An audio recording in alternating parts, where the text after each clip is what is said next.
Hello, friends. Welcome to this month's episode of Gather Party. I'm your host, Kevin, a husband, dad, and lifelong gamer. And this is a podcast about video games, sometimes a little bit about movies, sometimes a little bit about whatever is going on in my life. And it's a podcast where I just like to have my friends come on, talk about games we're playing, talk about some gaming news and some upcoming releases, and just really anything that interests us. And today I am joined by my friend, nobody actually. I'm all by myself right now. So this is going to be a solo episode, my first ever solo episode, and we'll see how it goes. My friend that I was going to have on for this episode couldn't be here, and I didn't want to have someone come on last minute and try and rush them on here.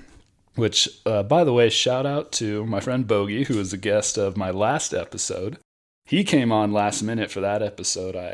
I was planning on doing that episode solo because the guest fell through. Then I decided, you know what, I'm going to call Bogey up, see if I can get him on here. And he hopped on and got on the podcast with me. And we had really no show notes, no outline, just a little bit of notes I'd written down. So we weren't super prepared. And he still came on and still hadn't made like a 2-hour long podcast. And if you listen to it, you might think like, wow, these guys are really just rambling about anything right now. And that's because we were winging a lot of that episode, but I appreciate him coming on there and doing that last minute with me. And so this time I didn't want to put anyone through that stress and anxiety of coming on here. So I'm just going to try and do this one solo. And there's also going to be a new format to the episode, besides me being solo for this one. Just in general, I'm going to be changing it up a little bit. I've heard the feedback, I've heard the criticism, and I'm going to take it all in and try and make some improvements to the episodes. I realize that, the episodes are a little bit long, and if your name doesn't rhyme with Bo Logan, that people don't want to listen to your podcast for 3+ hours. So I'm going to trim the fat down a little bit. I'm going to be aiming to make the episodes just a little bit shorter, hoping to get around like the 1 hour, hour and a half mark, which might be kind of long, but still, I'm going to try my best just to shorten these episode lengths down. Still going to do just one episode a month, but just a shorter episode. And hopefully people enjoy that more. I'm hoping that it leads to me being a little more focused in the episode, and especially when I have guests on, being able to kind of direct the conversation a little bit more so we don't get super off topic about things. But I also do like that. That's kind of some of my favorite podcasts to listen to are the ones where it is a little more organic and free flowing and sometimes gets a little bit off topic. I think those are kind of the funnier moments in a podcast when they kind of go on tangents or off topic or, giving little anecdotes about their life. So yeah, going to be trying out this new format and hopefully having the episodes run a little bit shorter. Today's episode, I'm going to be covering a lot of information, so I'm going to be going here and hopefully try to get that information out quickly and not make this episode too long, but I got a lot of topics to cover. This was a super busy month with all the video game showcases that went on. I'm going to try and give my opinion on, a lot of the major showcases. Probably won't touch on all of them. And then also I've been playing Diablo 4 and just finished the campaign recently. So I'm going to give my review of Diablo 4, first ever review that I've written. So please feel free to, DM me, message me after you listen to it. Let me know what you thought of my review. I'd love to hear feedback on that as well. Yeah, so we'll see how this episode goes.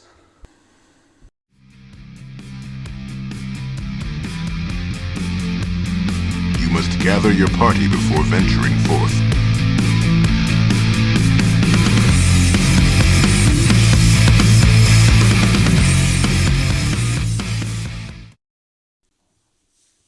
So this past month, much anticipated Diablo 4 was released, and I've been spending most of my time gaming with Diablo 4. I was very excited for it. I've been a huge fan since playing Diablo 2. Been a huge fan of just action RPGs in general. I've played, many different ones from Diablo to the Boulder Gate Dark Alliance series and on console and Champions of Norrath. So very fond of action RPG games. Play a little bit of Torchlight too. Diablo 2 is definitely, like many other people, one of my favorite action RPG games and a lot of nostalgia in it from playing it as a young kid. And so I was very hyped for Diablo 4 and very excited to get my hands on it and play through it. And so I decided to do a review on it. And first ever review I've ever written. I didn't get to play Diablo as much as I would have liked to do like a real extensive review on it. But, you know, with the time that I put into it, I really just wanted to sit down, write a review from beginning to end, get all my thoughts out on paper and just kind of put it out there. So we're going to dive into that right now. Before I get into the actual review, though, I want to talk about my rating scale that I came up with. So I wanted to do something a little bit different than the kind of standard metrics a lot of media outlets use. Usually they use either 1 to 10 or 1 to 100. And I was trying to find some kind of balance between those two. 1 through 10, it is kind of limited a little bit. You know, there's not a huge difference between like a 9 and a 10 game. But also not a huge difference between like 8 and 9. And, you know, it gets harder to distinguish when you get into like the 7 and up games. And, you know, using 1 to 100, I feel like is too wide, whereas like it's so specific and, you know, it's hard to really, when you're using that 1 to 100 scale to like really give a concise score on a game, because there's so many details you kind of nitpick. And, you know, some games that are, you know, subpar might be in the high 60s or 70s, and some games that aren't very good might be in like the low 40s or 50s and so on. So I tried to find something that's kind of in between the two of those. So I decided to go with a letter grading system, kind of inspired a little bit by like, you know, Devil May Cry and those kind of action games where they give you a rating after you finish a battle encounter, where like depending on how high of a combo you got, they usually give you like a letter like A or S is usually like the highest tier, you know, B, C, D, so on. And so I was going to use a letter scale system for my rating. So S would be the highest, and then A, B, C, and then D will be the lowest on my scale. And I also decided that I'll also use plus and minuses, so a game could get like an A minus or A plus, and so that way I can kind of be a little bit more distinguishable between games that I think are like perfect 10 out of 10s or S plus, and then maybe an S minus where it was like an almost flawless game. And so if you're thinking about it in terms of like a 1 through 10 scale that most reviewers use, probably S would be like between that 9 and 10 score. And then A would be between, you know, 8 to 9. And then B kind of between that 7 to 8 range. And then C, you're getting down to like 6 to 7. And then D, like a 5 and below, which is usually like, I haven't seen too many games recently get below a 5. I think Redfall got pretty low, maybe like a 4.5. So that's usually when a game is like completely broken or kind of unplayable. Do they score that low? So that's the scale that I'm going to be using. So at the end of the review, I'll give my letter grade for Diablo. But all right, let's hop right into it. So I clocked in about 27 hours on Diablo 4. I was able to finish the campaign and complete a dozen or so side quests and dungeons. So I'd say, you know, the hours I put in were pretty casual. You know, there's a lot of people who grind it out, got to level 100, a lot of streamers who play the game full time, who've done most of the end game content already. I'm definitely more on the casual side these days, so it's kind of funny. There's right now on like the Diablo 4 subreddit, there's kind of this split in the community of people who don't really like Diablo 4, who complain a lot about it, and it's usually the streamers or people who have a lot of time to play, who've done a lot of the in-game content, because there is some kind of issues with the in-game content and the progression in the latter half of the game. And then there's the casual players kind of like me who love the game and are really excited about it. And, you know, a lot of them are dads, and they post on the forums like, I'm a dad and I play, you know, I only get to play, you know, 1 hour a week and I'm loving the game so far. So it's like these group of Diablo dads and these kind of hardcore veteran players like arguing about the game. So I guess I definitely would be a Diablo dad, fall into that camp. But overall, the campaign was probably the best in the series.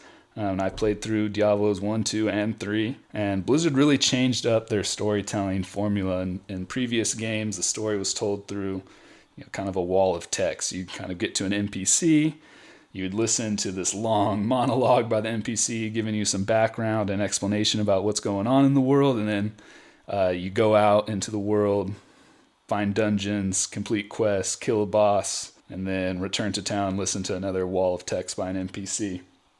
And then sprinkled along the way, they'd have some really cool cutscenes and cinematics that, you know, they're always known for. But they really changed that storytelling. It's much more immersive in Diablo 4. The game had really well-directed in-game cutscenes featuring your character that looked really good. So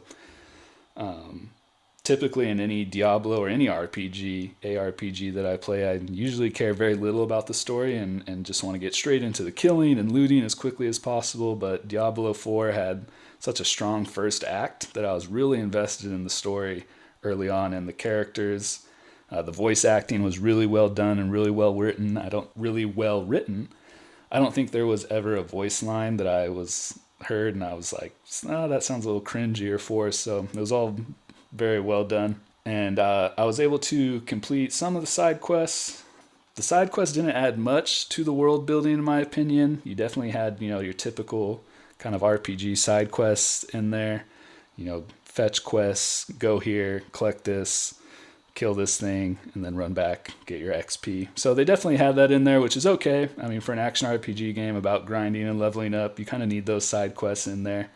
But they did have some side quests that were a little bit more expansive and kind of had multiple steps or quest lines in them. And those were pretty cool. You know, for example, I had, this is a minor spoiler here, by the way, but nothing significant to the game story. But you can meet a lady in a town and help her perform this exorcism on a young boy. And then after you complete that quest with her, you can meet her again to help with another exorcism. And then you can encounter her again in a side quest where she's been possessed by a powerful demon, and you have to go collect, you know, certain items and then perform the exorcism on her and help her and defeat this demon. And so it was kind of neat. It added, you know, kind of a whole side subplot to the story, and you know, it was a kind of an interesting quest line to follow. Kept me engaged through the whole time. So some of the side quests do offer a little bit more than just your run-of-the-mill fetch quests. So there is some content too in the side quests that make them worth playing, not just for the XP or the rewards or loot or anything like that. The one critique that I did have with the campaign was a little bit of the pacing of it. You know, the game for the first time in Diablo series was kind of in this large open world, and it did start to become a little bit of a slog running the long distances between quests, especially during like the middle acts of the game. I was at times, you know, just getting a little bit bored with some of the quests. Just kind of felt like I was starting to rush through them a little bit, but it did pick up, you know, after kind of that middle act of the game. So that was my only complaint. Other than that, the campaign was awesome. Really enjoyed the playthrough. Like I said, the first act really hooks you in and gets you invested in the world and your character and the characters around them. And then I really enjoyed the ending, and obviously the cinematics that Blizzard uses were really cool too.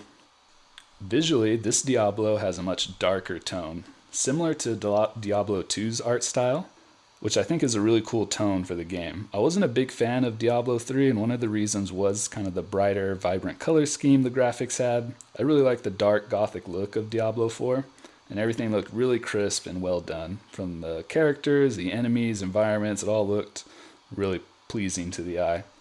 The different areas you moved through all looked really distinct and had a lot of details going on in the background. So overall, just, yeah, a really gorgeous, really pretty, beautiful design game by Blizzard, which, you know, is no surprise there. Blizzard's become this powerhouse of game developer, and that's kind of what we come to expect from their games. But I really just like the kind of tone and color scheme and just that overall feel that Diablo 4 has. It's more similar to Diablo 2's feel that it had. And like I said, of course, in classic Blizzard fashion, the game featured incredible CGI cinematics that had some characters that looked almost like life in some of the scenes, as if I was watching a movie. So it might be obvious to point this out, since it's the first next-gen Diablo installment, but it is the best looking in the series so far. It not just an improvement over Diablo 3's graphics, but, you know, a complete overhaul. And I mentioned earlier too about the voice acting and the writing. It was all really well done. Most sounds in the game were great and added to the darker theme of the game. Enemies had really distinguished noises, and after a while I could tell what enemy I was about to encounter before it came into my field of view based on the sounds that I heard. And one that really stood out to me was the demon shamans that can resurrect demons, and they're very annoying, and you kind of have to focus on them first when you're fighting like a horde of the fallen enemies. And they make this really distinctive like rattling noise. Whenever I hear that rattling noise, I know I'm gonna have to like charge in and find this shaman first. So, and a lot of the enemies have these really distinct noises, and when you play with your surround sound headset on too, you know, those noises sound really crisp and they sound really clear and just really good. The music is classic Diablo. Not too much to say about it other than it was really good. A lot of guitar instrumentals that were featured in previous Diablo titles, if you're familiar with the music in previous Diablo games. Very good soundtrack. The game featured for the first time a customizable character. It was a little limited in the customization features, but you could make your character look pretty cool, and you really get to see them closely in certain cutscenes of the game. There are 5 different classes to choose from. They all felt really unique. I played through the game as a necromancer, so most of the gameplay that I experienced will be through the lens of that character. But I did a portion of the game as the barbarian in the beta test and played a small amount of rogue too, so I did get to try a few different classes. The skill trees are another improvement in my opinion over Diablo 3. Each skill tree is made up of 5 or so sections, each with various branches that split into other skills. For example, the necromancer's skill tree had about 3 different arch types to choose from. Each skill fell into either a blood, bone, or minion abilities to focus on. I like that there was more variety in the builds than in Diablo 3. The skill tree isn't super complex. They're still going to have probably pretty similar builds, but at least there is some variation to them, and you can build a character a little bit more uniquely or a little bit different if you wanted to try and branch out and kind of mix these different skills together.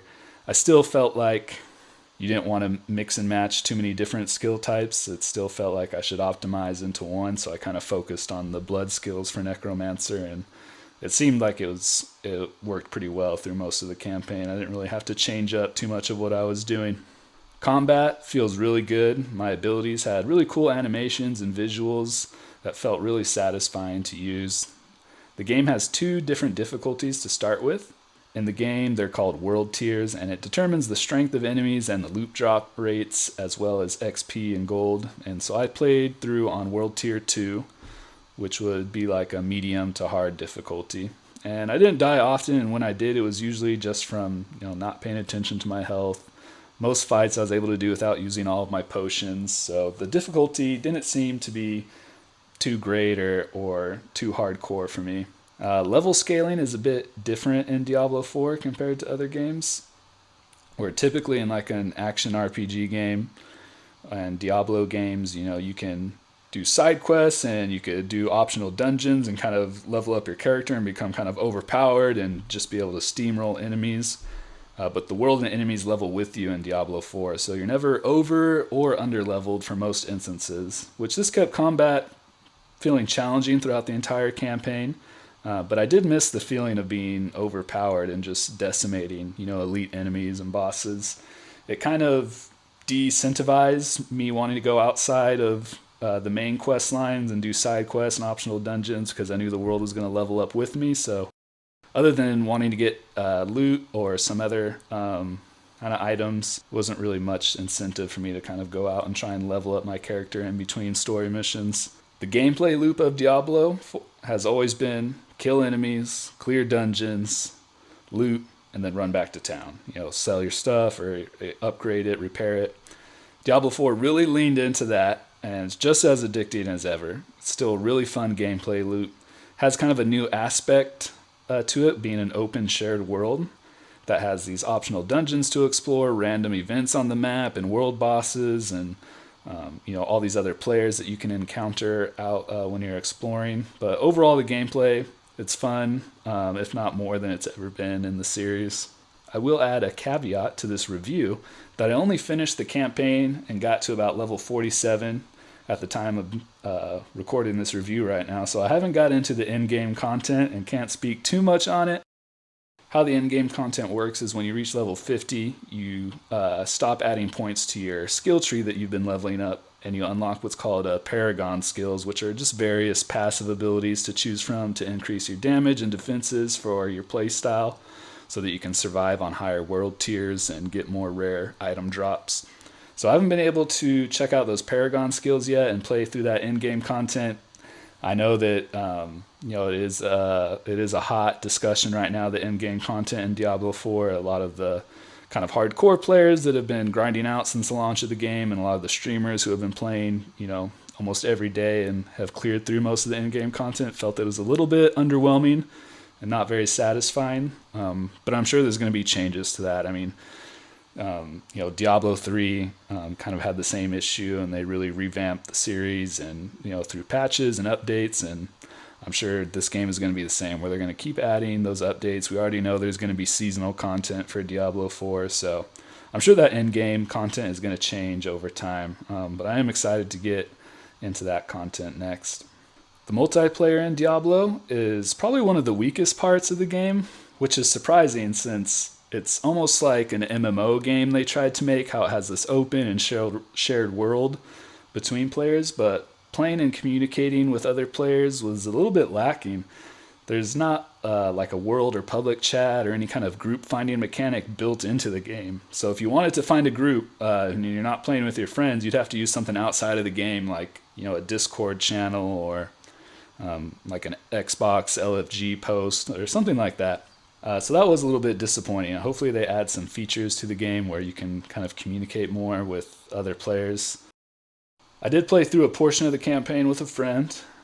Shout out Kyle. The loot tables are individual, so we each got our own loot that appeared on screen, which I think is always a great feature in RPG games that are co-op. Maybe if you were like a hardcore, like World of Warcraft player and liked rolling dice for your loot, you might not like it. But I definitely like this system better, where people have their own separate loot drops and things like that. Enemies are stronger when you are playing with other friends, but the world still scales with you and your party members separately. So if you're playing with a friend who's a much higher level, those enemies are scaling individually for each of you. So it's not like your high-level friend can come into your game and just steamroll everything. They're going to be facing enemies. There's still a challenge for them and vice versa. So combat can still be challenging for both players, even if they're not at the same level. PvP was another area of the game that I did not touch, and is a little bit a part of like the in-game content of Diablo if you're into that. And to be completely honest, I've never really been into PvP in Diablo games or any action RPG that I've played, like Path of Exile. I didn't really touch the PvP in there either. And I don't know, it's just never been much of an interest for me. I do like PvP styled games, and just for whatever reason in action RPGs, I just much prefer just the co-op, looting, killing bosses. It's kind of more fun for me in those games. I do plan on doing some PvP, at least testing it out and seeing how my build does in PvP. But right now I don't have any experience with it, so I can't talk too much on the PvP side of Diablo 4. So overall, what would I give Diablo 4? On my scale that I created, I would say Diablo 4 would get an S-. So pretty high. I mean, it's a near perfect action RPG game. What Blizzard set out to create with Diablo 4, I feel like they nailed it almost to a T. Incredibly well-crafted campaign. And I think that the Diablo 4's campaign alone makes the game worth the price tag of it. You can easily get in 30 to 40 hours just playing through the campaign and side quests. And that's not even counting, playing through it again as a different character and trying out other characters or different builds. So there's definitely a lot of content in that, and just that base game before you get to the in-game content. And I think it took a lot of things that I enjoyed about Diablo 2 and feels more like a sequel to it, more so than Diablo 3. But the game isn't Diablo 2 by any means, but it isn't really Diablo 3 either. So it's kind of like this weird in between of both of those games. But I think they took really good things from both Diablo 2 and Diablo 3 and kind of combined them into this game. So if you were like me and you didn't really enjoy Diablo 3, you might want to give Diablo 4 a try. I think you might enjoy it. It's definitely a must-play for anyone who's a fan of just RPGs in general, or if you're a fan of action RPGs. I mean, the amount of content packed into this game, and there's going to be seasonal updates, so you'll definitely get your money's worth from Diablo 4. So that is my review of Diablo 4. Feel free to DM me, message me, let me know what you think of my first review, and look forward to hearing your guys' feedback. And let me know if you've been playing Diablo 4, and if you enjoy it, if there's any parts of my review you disagree with, or if you want to link up and play, I'm down for that too. Stay a while and listen. Let's get into the real meat and potatoes of this month, which was the summer game, all the showcases that went on this month of June. And there's a lot to go over, a lot of showcases. I'm not going to be covering all of them, just kind of some of the major kind of big ones, and I'm just going to be going over some of the highlights kind of from each one. I decided how I'm going to break these down is I'm going to talk about some things that surprised me in each showcase that I wasn't expecting. Some things that disappointed me and some things that excited me. So kind of each showcase, I'm just going to give, kind of some short thoughts on what I thought about it, and then kind of go through those three areas. And what surprised me, that could be a good or a bad surprise. So some of those things, are kind of a toss up in the middle of like, is this a good thing or a bad thing? I really don't know, because it's usually something that kind of caught me off guard, or that I wasn't expecting, or, that wasn't in my prediction, or any leaks for this showcase. So, all right, let's get right into it. I'm going to start kind of with what I thought was the weaker showcases, and then build up to the ones that I thought were best. So we're going to start off with what I think was the weakest showcase out of the major ones, which was the Capcom Showcase. And, I watched a little bit of IGN's coverage of this showcase, and the host on there, I believe it was Damon Hatfield, he summed up this showcase as this could have been an email. And, I think that was a pretty accurate description of this showcase. There wasn't a whole lot that we didn't already know that Capcom was working on. Not really a whole lot of new things introduced to us. Their kind of big game that we, didn't really know much about. They just kind of announced that it was delayed. So we don't really, we got like a cool cinematic cutscene for it and don't really know much about it other than it's getting delayed. Which is nice that they let people know it's getting delayed rather than just radio silence on it and not knowing what's going on with its development. But what surprised me about it, what really caught me off guard, was in honor of their 40th year anniversary, they created a virtual theme park that you can go to right now on your web browser called Capcom Town. And it's kind of just like a virtual museum where you can go through and you see, all their classic games and, just behind the scenes look at those games and all the different kinds of art and collectibles for it. And I'm kind of into that kind of nerdy video game history stuff. I like reading about that. So it was a good surprise. I did go check out Capcom Town and explored it for a little bit. And, I went through the museum and looked through a lot of like classic Resident Evil kind of artwork and things like that. And then they also had some emulators on there where you could play some of their classic Capcom games. Like Street Fighter 2 was on there. A lot of Mega Man classic games were on there, and they also had the Japanese and the English version, so that was cool. I played a little bit of the Japanese version of Street Fighter 2. Got wrecked, but if you definitely are going to try it out, I suggest maybe connecting your gamepad or controller so you're not having to use the keyboards, because it wasn't a very good controller scheme for the emulator. But that really surprised me, and it's kind of the highlight too for the showcase. So that should tell you something. If the showcase highlight for me was a virtual museum with some emulators in it, probably wasn't a very impressive showcase. Something that disappointed me in the showcase was no new Resident Evil remakes. I feel like Capcom's been killing it lately with just the remakes of classic Resident Evil games. Most recently Resident Evil 4 came out, and it's on my game log. But I did love the original Resident Evil 4 a lot. And it's got very high scores. It was one of my predictions as a Game of the Year nomination, and I still think it's on track for that. It got a lot of 10s and a lot of really high scores from a lot of gaming critics and media outlets. So I was hoping we'd get like another announcement of what Resident Evil game is getting that next treatment.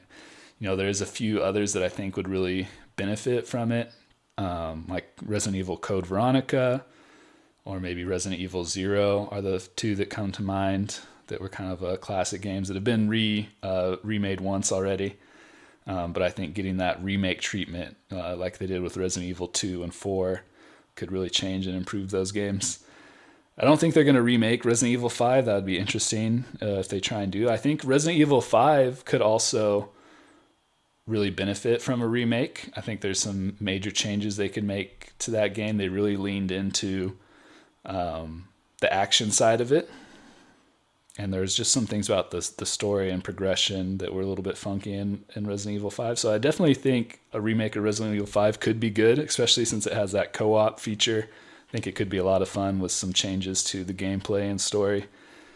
What excited me about the Capcom Showcase was definitely Dragon's Dogma 2, which was revealed in, I believe, the Summer Games Show before the Capcom Showcase. So it didn't surprise me necessarily, but I got a more in-depth look into the gameplay, and it looks awesome. Dragon's Dogma is a really fun RPG game. I love the first one a lot.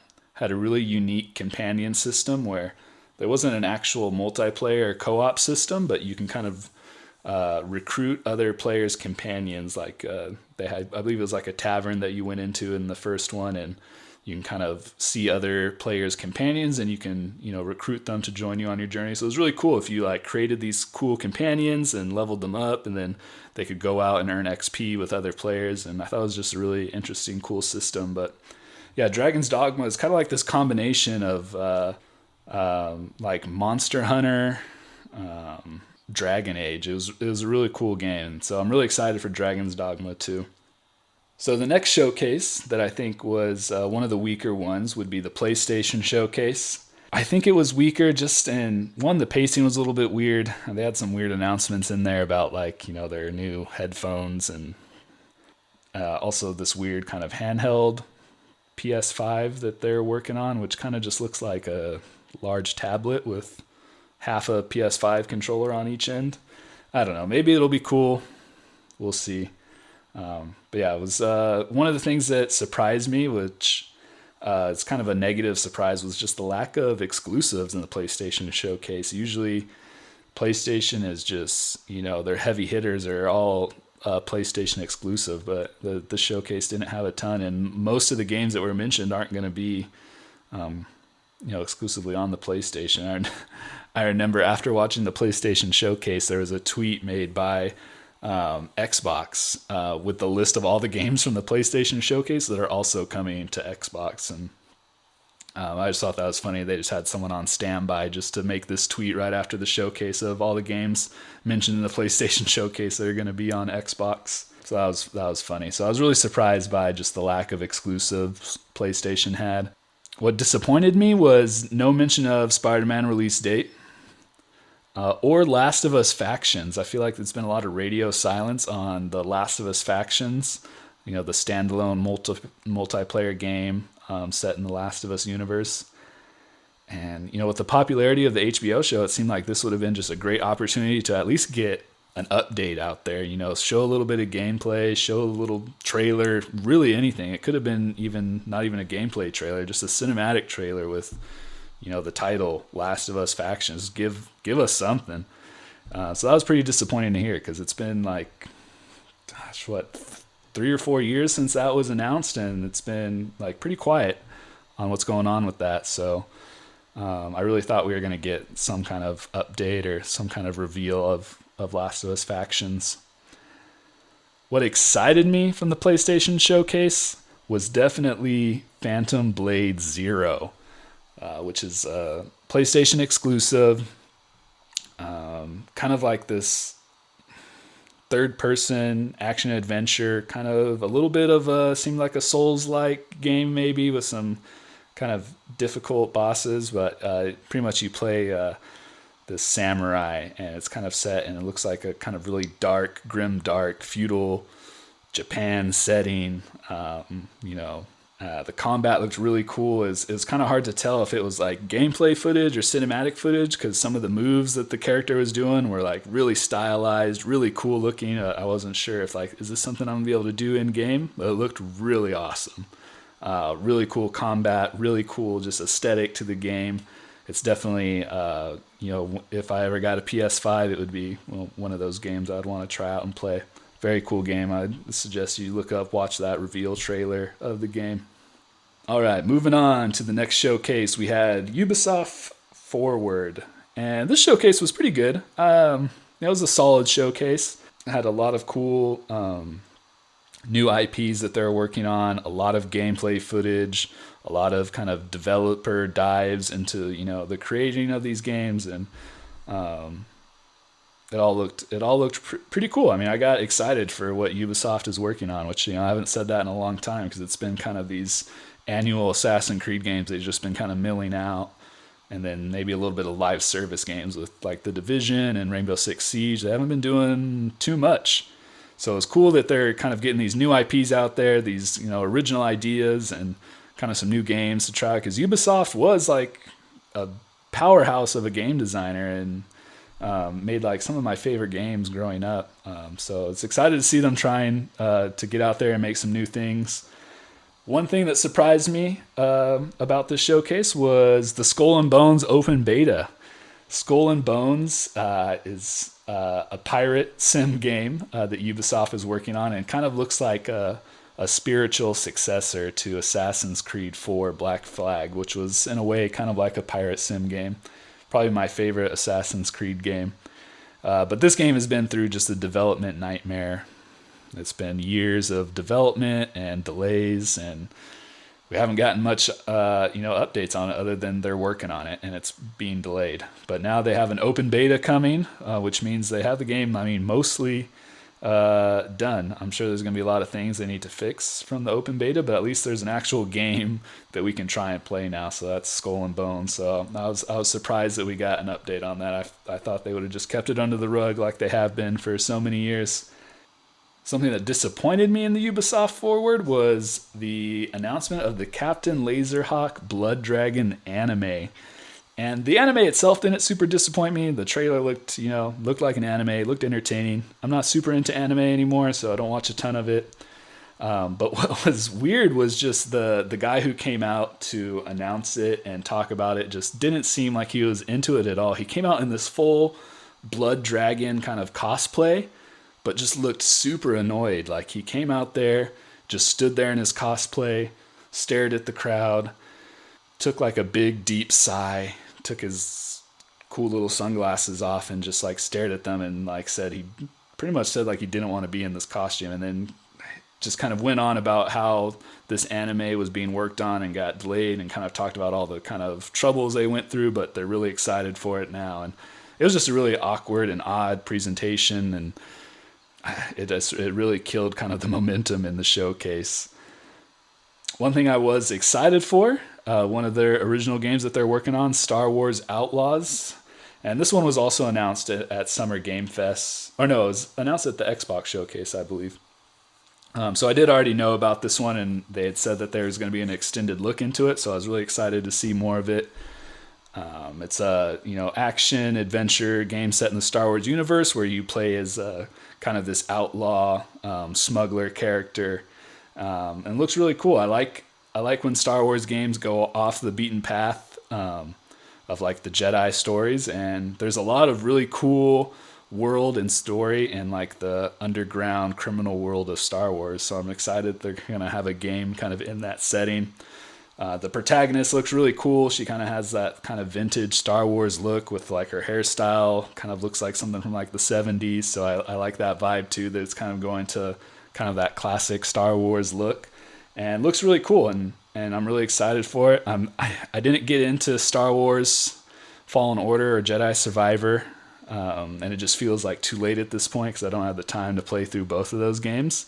And those are games that I hear about all the time that are really good. So I don't want to miss out on the hype this time. So I'm definitely going to give Star Wars Outlaws a try when it releases. All right, now let's go into Summer Game Fest, the big Summer Game Fest. Jeff Keighley, host and master of the Video Game Awards now, his showcase that he put on. And he put on a showcase, that's for sure. A lot of good, some bad in there, but overall it was a super fun showcase, and there's a lot of weird and random things in it.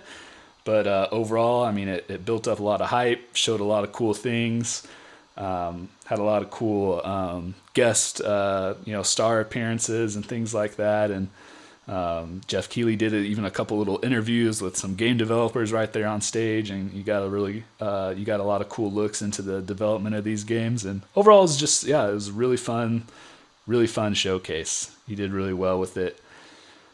Things that surprised me, I had quite a few things that surprised me from this Game Fest because, there was just a lot of weird things that got announced, a lot of off the wall things. First thing that surprised me was the new 2D Sonic game. And that just surprised me just because I was not expecting a 2D Sonic game. They just had Sonic. I'm blanking on the name right now. They just had a big kind of open world Sonic game that just came out. So I would expect a sequel to that game. But they're going back to like that classic Sonic game, but with kind of new revamped graphics. And it's kind of interesting that when they announced it, they showed kind of the old pixel graphics of Sonic and then had Sonic running through those graphics and then into like the new graphic look. And I don't know, I was kind of thinking like I kind of like the pixel look of Sonic a little bit better than the kind of new and improved graphics, but still looked really cool. And it was co-op too, which was also awesome. I've never played a co-op Sonic game. There never has been a co-op Sonic game. And I loved Sonic as a little kid. As much as I loved the Pixel 2D Sonic, I also really loved Sonic Adventures 1 and 2. Those were a lot of fun. So it's cool that Sonic's getting a new game and it's co-op. Definitely hope that I get to try it out. Another surprise for me was the Path of Exiles 2 announcement. Interesting timing with it being announced so close to the release of Diablo 4. I mean, I think it was like the Summer Game Fest was like a week after the release of Diablo 4. And Jeff Keighley even, talked about like, hey, I know you guys are probably all playing Diablo 4 right now, but there's also this really cool other action RPG game that's having a sequel. And I thought that was really cool of him to just acknowledge like Diablo 4 is out, everyone's loving it. If you love it, you'll also probably love Path of Exile. And I was a big fan of Path of Exile. I liked it a lot. I did a couple playthroughs, played through a few of the seasons, or they call them leagues in that game. And it is a really cool action RPG. It was really a love letter to Diablo 2. And they took a lot of the systems in Diablo 2 and, pumped them on steroids. It was kind of a complex game, a really complex skill tree and how you built your character. But the combat was really fun, really similar to Diablo 2. Really hectic and kind of chaotic because there's just so many mobs and large enemies on screen. So when you got into those high levels and you really got your build optimized, it was really satisfying just clearing out these waves of enemies. And just a ton of content in those games too in Path of Exile. And with how much diversity and variety there were in the skill tree, although it was a little complex, it left each new season update, when you had to create a new character, you could really try and play a whole different play style, even if you're using the same character. So I really enjoyed Path of Exile. I'm really excited for Path of Exile 2, and I was surprised to see some gameplay of it at the showcase. All right, got a few more surprises here. The next one was Sandland, which is a new game on the new Unreal Engine 5 from the creators of Dragon Ball Z, so it has that similar kind of anime art style of Dragon Ball Z. I'm not too sure what the game exactly is going to be about, but it looked really cool. It kind of looked like an open world kind of JRPG style game. Kind of almost looked like had like some Dragon Ball Z style combat and characters in it. So it looked really cool, and I was a big fan of Dragon Ball Z as a little kid. So it was cool seeing that kind of art style in that game and got me kind of intrigued by it. Next surprise was Pal World. PALWORLD. And this game caught me by surprise because, one, I had never heard of it before.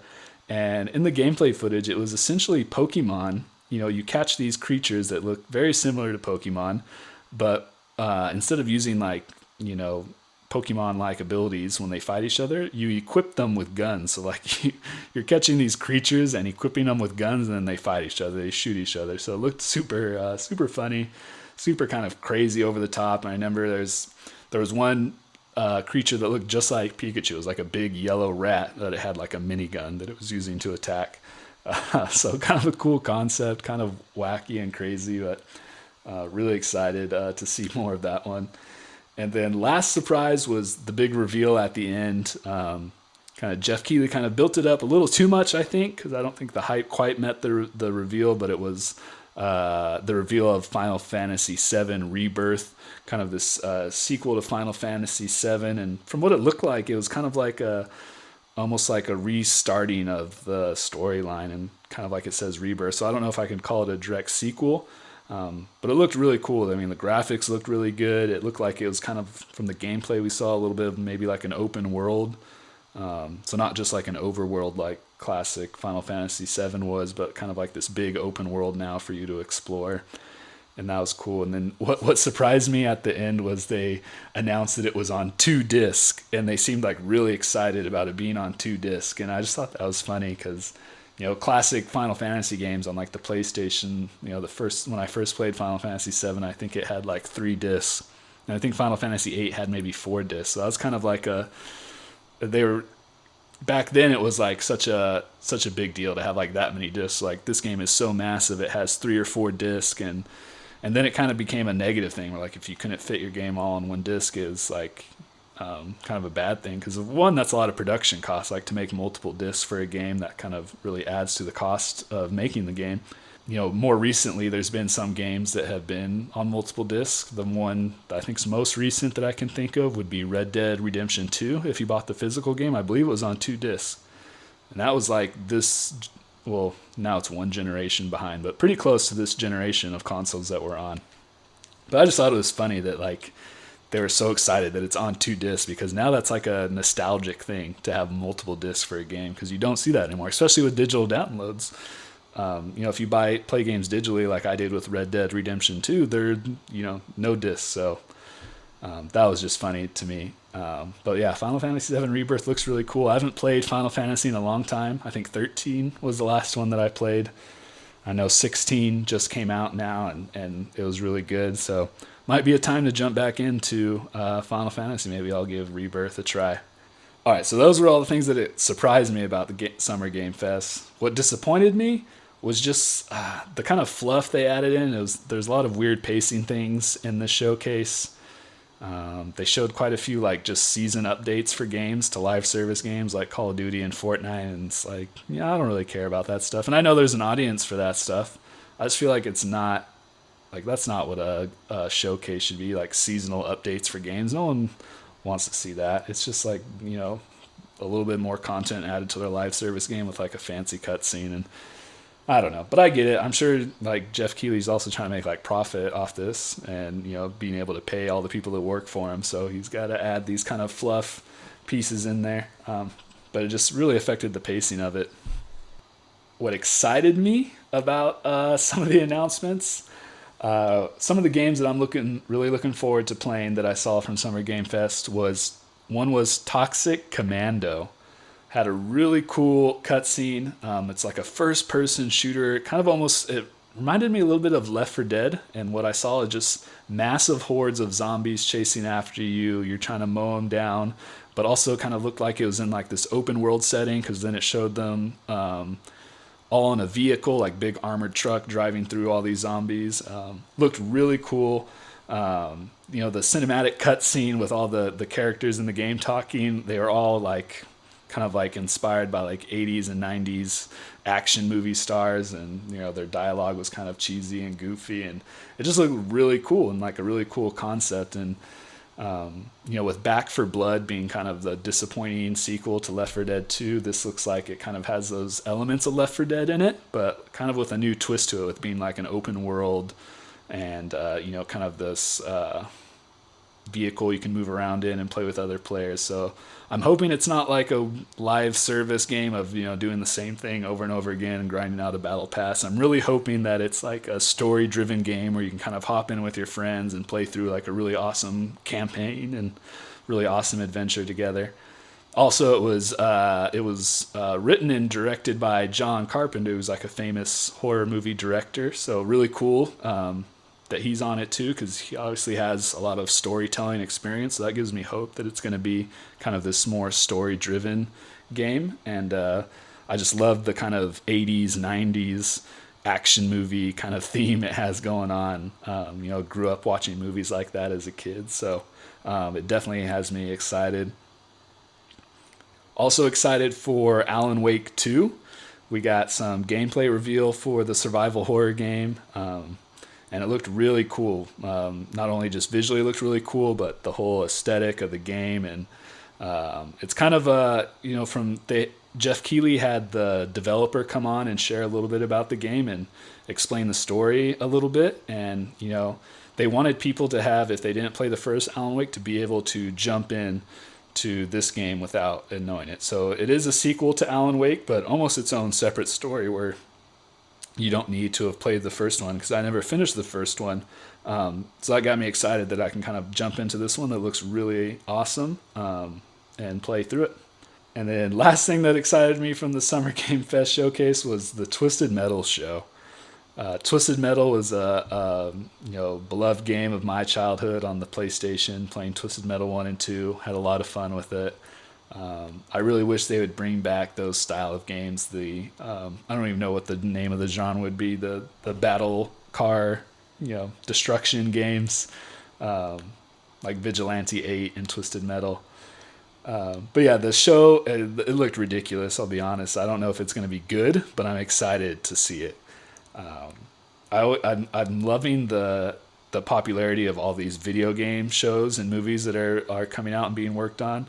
And some of them are really good. Like if they get really good directors and producers on them, like Last of Us did, like they can make really high quality shows. Sadly, like I said, I don't think Twisted Metal is going to be that. But nonetheless, I'm super excited for it. Let's get into the next showcase here. And this was the strongest showcase, I think, in the Summer Game Fest lineup, which was the Xbox Showcase. I mean, this was a perfect showcase, in my opinion. It did everything right, with maybe one or two little flaws, but otherwise, like, it created tons of hype, showed us tons of new games, a lot of things to be excited about, and that's exactly what we're looking for in a showcase. Like, we want hype when we see a showcase, and I feel like that's what we got out of the Xbox Showcase. Tons of hype. Not even counting the Starfield extended look that we got after the showcase. I'm just talking about just the games revealed in that showcase. Were really good, really cool looking, and got me really hyped for what's coming to Xbox. And I've said it before, I'm a little bit of a Microsoft fanboy. I play primarily on Xbox, so I do lean a little bit biased towards it. But I still think, bias aside, was hands down the best showcase. And from what I've seen and read about of other people's opinions, it seems like that's pretty on par. I think most people thought Xbox had a really strong showing for their Xbox showcase. So let's get into what surprised me. Payday 3 really caught me off guard. I definitely didn't have that in predictions, didn't even have that as a thought. I played Payday 2 and enjoyed it pretty thoroughly, but I didn't think it was really that popular that it would ever get a third one. I know it had a pretty good following on PC. It didn't really do too well on consoles, which I played it on, but I still had a lot of fun, public queuing and playing with random people, and it was a lot of fun. So I was surprised to see a third one. And I'm excited that it's coming. The Payday 3 is going to be coming to Game Pass, so I think it'd be a game my friends would really enjoy. And now that it's on Game Pass, we don't have to pay full price for it, so I think it'll be one that we jump into and give a try. So yeah, really excited about Payday 3. What also surprised me was no Halo or Gears of War at the showcase. I mean, that's got to be a first in like Xbox history to have a major showcase and not announce either one of those two IPs. And, Halo's been in a really weird place the last few years. It really seems like Halo Infinite is really changing, Master Chief's role in Xbox marketing. It almost feels like Xbox wants to move away from Halo and Master Chief being like the face of Xbox, and they're kind of looking for a new kind of mascot. And so, yeah, it was very strange not to get anything Halo. I mean, they could have at very least done just like a cinematic for the next season of Halo Infinite, which, I had just said earlier that, I don't think that belongs in a showcase. But if they had nothing to show of a new Halo game or a new Gears game, at the very least, show that. So very strange not to have those two major iconic IPs of Xbox not in this showcase at all. What disappointed me was just the lack of release dates on most major reveals. Had either no or just a vague release date, like just a year, and usually those change. So that was the disappointing part, was just a lot of cool games they showed us, but no release dates, which is kind of classic of Xbox. I was hoping they learned their lesson from last year when they did a showcase and, told us all these games were coming within the year, and then they ended up delaying most of them. So that was disappointing. Wish we would have gotten more release dates for some of the games that they announced. What excited me? A lot excited me about this showcase. I'm going to start off with Fable, which is what started the showcase, which was pretty incredible to start at. Like, a new Fable game, I would think would be like the end of the showcase. Like, this is going to be our big reveal, our big surprise at the end of the showcase. And for them just to put it out there as the start of their showcase really set the tone for this showcase. It was pretty incredible. And I was a huge fan of Fable 1, 2, and 3, played through them all. I've been waiting eagerly for the next Fable game. I know it's been in development. It didn't surprise me that it was on there because they did make a tweet that kind of revealed that they might be talking about Fable at this showcase. So I wasn't super caught off guard by it, but it being the first game that they showed, big cinematic trailer, gameplay reveal of Fable, that definitely surprised me and excited me. So I'm really stoked for the new Fable. I love it. It's a beloved RPG of mine. Next game I was excited for was another RPG, and this one was kind of interesting. It got, probably some people said this was probably the weakest showing at Xbox's showcase, was Avowed, which is by, I believe it's Black Isle, who did Fallout New Vegas, the early Fallout games, and also most recently they did The Outer World. And Outer World was one of those games where I got really hyped for it because I thought, this is going to be like Fallout New Vegas, but in space, that large-scale RPG first-person shooter game. And, it didn't quite meet those expectations. I remember being a little bit let down when I first played it, but then I revisited it like several months later after its release and really enjoyed it. Played through it twice, did multiple playthroughs. I did quite a few achievements and did most of the content in the game and really liked it. I kind of really liked the shorter, kind of more focused game that they're going with, and they've already announced that Avowed is going to be similar in scale to Outer Worlds, where it's going to be more of a focus on kind of a smaller world with more of a focus on the characters and the story and things like that. So I was really excited for it. The gameplay looked a little concerning. The gameplay that they revealed was just didn't quite look quite optimized for next gen. Didn't look very pretty. So, but it's also not the final product. So we'll see if they make those changes. But even if it's not the prettiest game, I've said it before. Good graphics don't make a good game. If the gameplay is fun, if the game has a really, good story and things like that, that it's going to be a good game regardless of what it looks like. But it definitely helps when it looks good. So really excited for Avowed. And then the next one that they revealed was Clockwork Revolution, kind of like a BioShock inspired game, first person shooter with this kind of seems like a utopian, but it's actually a dystopian society with animatrons and all kinds of kind of crazy things. And so it really gave me those BioShock kind of Infinite vibes. And I was also a big fan of BioShock. So really excited for this game too, to see more gameplay of it.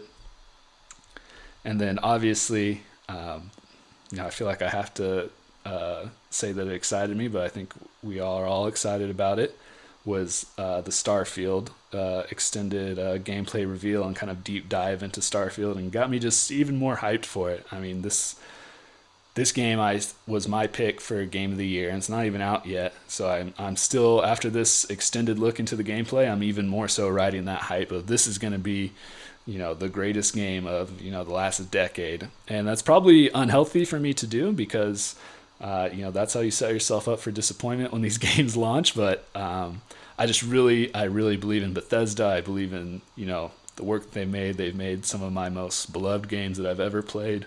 Probably the whole reason why I love RPGs so much are some of those early Bethesda games that I played as a kid. And I just really think they've learned over the years how to craft these incredible single-player RPG games. They've learned from their mistakes, with some of the launch of like Skyrim and Fallout. And I'm really excited for this game and what we got to saw as far as the exploration, the combat, the ship building, all these different things. I mean, this is definitely going to be a game to sink hundreds of hours into, and I couldn't be more excited for it, more hyped for it.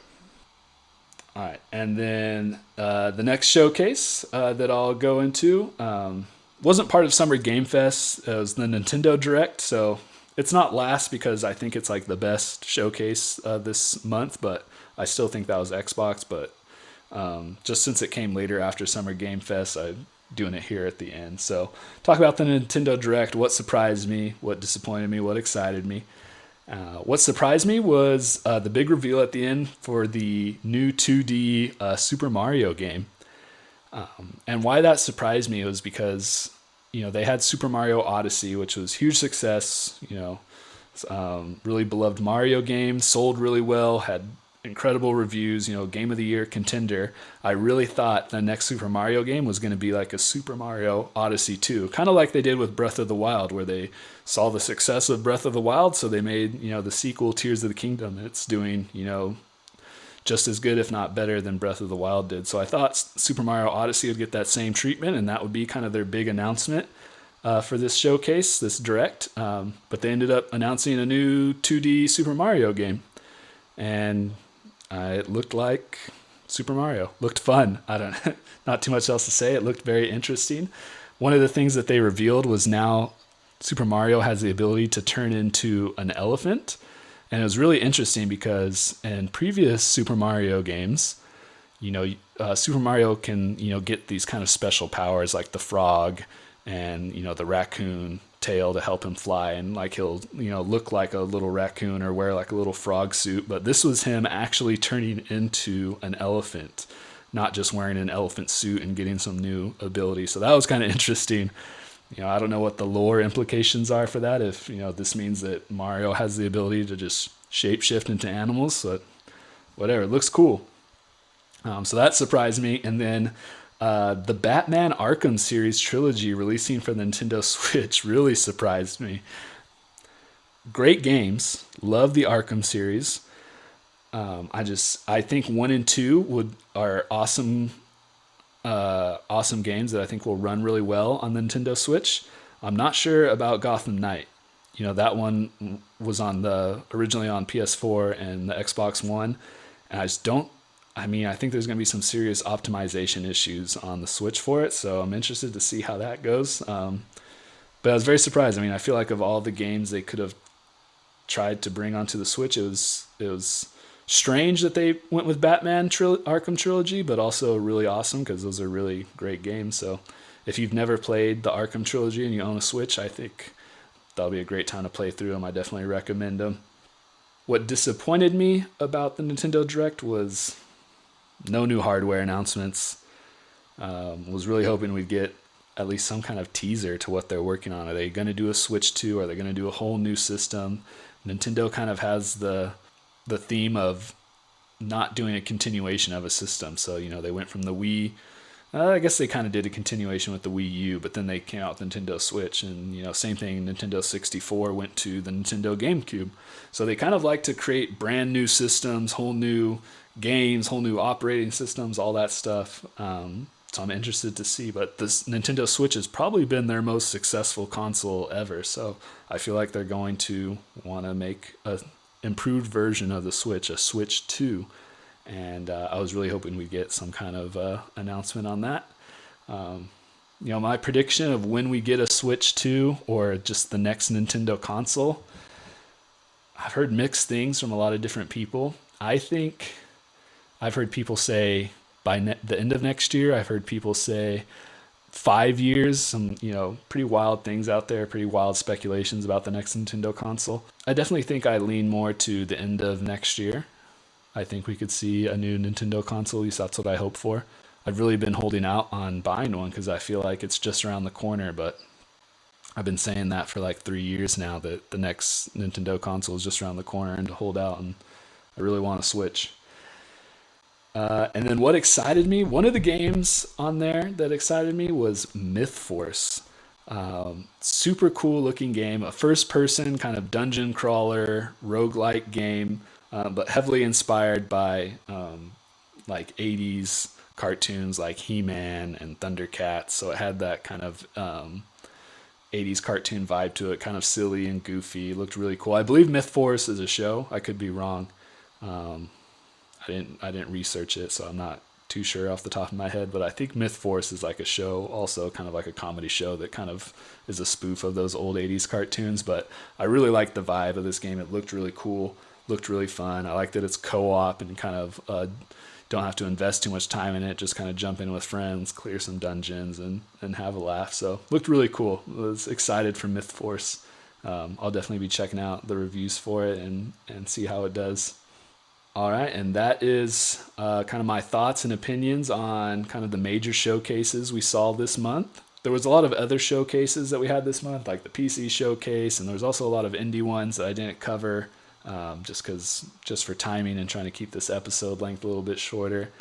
But if you want to check out just everything that was revealed, I'm going to link some articles in this episode description, in the episode notes, where you can check out everything that was revealed, and you can check out those other showcases that I didn't mention if you want to. But yeah, let me know what you're excited for, what surprised you, what showcase you thought was the best. Feel free to reach out to me.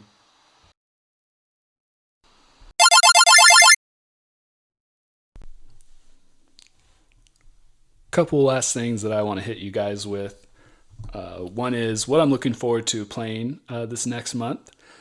And I'm still probably going to be playing a lot of Diablo 4 because I still have a lot of content to get through on that game. But I probably will take a small break to check out Exo Primal, which is a game from Capcom that we saw at the showcase. It was already revealed before the showcase, but they did kind of a deeper look into it. And there's already been beta tests too, so you can see a lot of gameplay footage on YouTube. But it looks like a really unique, super bizarre game where you play as these kind of robots, and you're fighting dinosaurs, like just massive hordes of dinosaurs, and also competing against other players. So it's kind of like a PvE, PvP style game where you have these objectives you're trying to do on the map, and then these massive waves of dinosaurs coming at you that you're fighting, and then also other players kind of trying to stop you from completing your objective. So it looked really cool, super interesting, really just flashy, over the top, and yeah, just looked really cool. And some of the game modes that I saw were really interesting. They had the PvP style ones, but some gameplay footage that I watched, it had kind of these different rounds where you're trying to escort like a payload objective, kind of similar to Overwatch, and then you're trying to stop the team from escorting theirs. But then on the final round of the game, it was instead of competing against the other team, you join forces with them to like fight this giant T-Rex in like a battle arena. It looked really cool. It just looked like a really creative, fun game.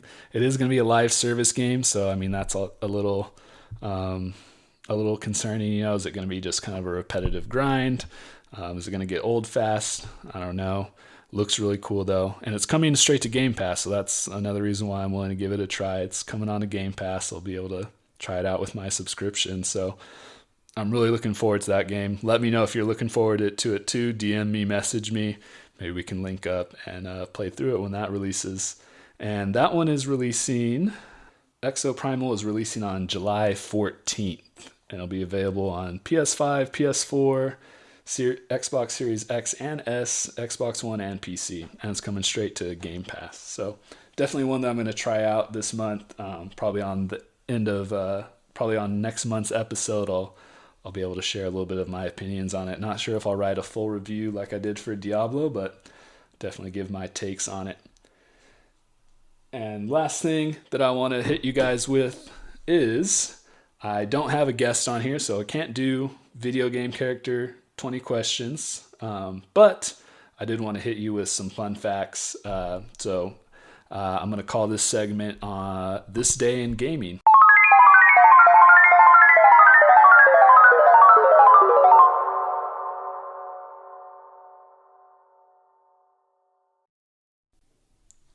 On this day in gaming, June 27th, 1997, Tamagotchi for the Game Boy was released in Japan and would later come to America in October.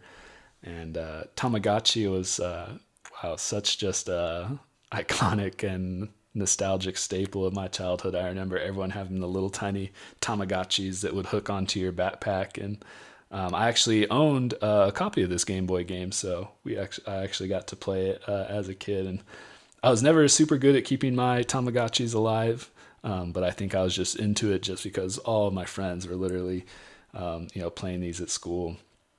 But yeah, just a fun fact for you. Hopefully, it brought back some nostalgic memories for you of playing with your Tamagotchi. And that is all I have for this episode. So I appreciate you guys for sticking around and listening, hearing all my opinions on the Summer Game Fest and all the showcases. Let me know what you think of my Diablo 4 review. And I'm all caught up on episodes now, so I know I've been just kind of releasing these back-to-back episodes, and they've been really long and a lot to get through. So I'm sorry about that, but I had to play catch-up a little bit. And with the release of this episode, I'm all caught up now. So next episode will be the last Tuesday in July, and I'll go over, all the gaming news in July and what I've been playing, and hopefully have some friends on. And thank you guys for listening. Let me know what you think. Hope to see you next month. Peace.